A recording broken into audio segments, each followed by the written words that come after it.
Une météo lourde sur la course au soleil au départ de Paris et sur les premiers jours de cette 75e édition. Si les premières étapes sont promises aux sprinteurs, le vent, la pluie et le froid se mêlent au débat. Résultat, des pièges dès les premiers hectomètres. Sur le premier tracé, autour de la vallée de Chevreuse et de Bois d'Arcy, Arnaud Demar surprend le peloton et règle Julien Alaphilippe au sprint.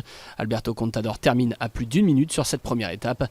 Pire, une centaine de coureurs perdent du terrain et passent la ligne à plus de 15 minutes du vainqueur du jour. Rebelote le lendemain, bordure à nouveau. Cette fois parmi les attardés, on note la présence du double vainqueur de Paris-Nice 2013-2015. L'Australien Richie Porte finit à plus de 14 minutes du vainqueur du jour. Le mal est fait pour le coureur de la BMC qui perd tout espoir de victoire finale. À l'avant, une autre énorme surprise, l'Italien de l'équipe Bahreïn-Merida, Sonny Colbrelli, devance les cadors du sprint. Degenkolb démarre notamment pour s'offrir un premier succès de prestige en carrière. La troisième étape est à nouveau marquée par une victoire surprise au sprint à Chalon-sur-Saône. Sam Bennett, l'Irlandais, devance les monstres des arrivées groupées. Derrière lui, on retrouve Christophe, Degenkolb, Kittel, Matthews, Demar et Greppel. Rien que ça. Au général, Arnaud Demar conserve toujours sa tunique de leader glanée au soir de la première étape.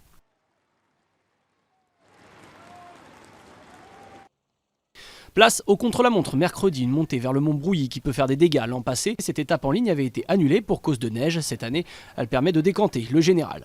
Si Contador est le grand favori, c'est bien Julien Alaphilippe qui surprend les grimpeurs sur cette montée sèche de 3 km à plus de 8% environ de pente moyenne.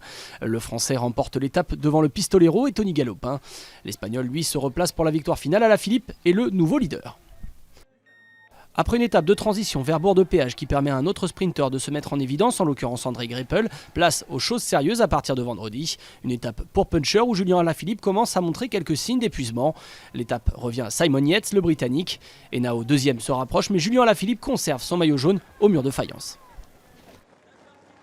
L'étape reine se profile le samedi avec une explication à plus de 1500 mètres d'altitude au sommet du col de la Couillole. Richie Porte n'est pas marqué à la culotte par les favoris pour la victoire finale. L'Australien s'envole donc pour remporter sa 5e étape en tout sur le Paris-Nice. Mais déjà loin en général, il regarde derrière lui les favoris s'écharper pour le maillot jaune. Contador reprend 10 secondes à Henao, nouveau leader du classement général.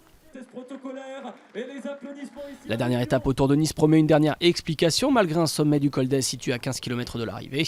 Cela n'effraie pas Alberto Contador qui tente de semer Sergio Henao, le Colombien de la Sky, avant la montée du col d'Aise. Dans le col de Paye, il rejoint alors la bonne échappée mais va doublement échouer sur la ligne d'arrivée, battu pour l'étape par David de la Cruz et pour 2 secondes pour le général. Henao remporte son premier Paris-Nice, battu pour 4 secondes l'an passé, pour 2 secondes cette année. Alberto Contador, lui, échoue dans sa quête d'un 3e sacre à Nice. Henao s'adjuge sa première course d'envergure en Europe et peut rêver aux courses de 3 semaines.